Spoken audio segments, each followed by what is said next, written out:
Hey guys, welcome to this quick tutorial where we'll explain how you can create a new company file in QuickBooks. So let's get started.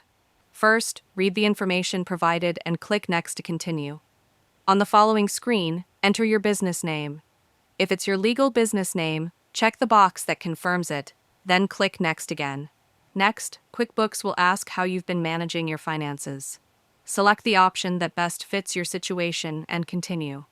If you'd like to import data from QuickBooks Desktop, Sage 50, or Peachtree, follow the on-screen instructions for detailed guidance specific to your version.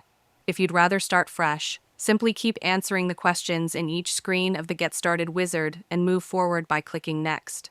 You can also click back to change an earlier response. Some steps may be optional if you'd like. You can click Skip to bypass them. Once setup is complete, QuickBooks will open your new company dashboard. Here, you can also take a guided tour of the interface if you'd like. Depending on your setup, you may see a Setup Checklist widget on the dashboard.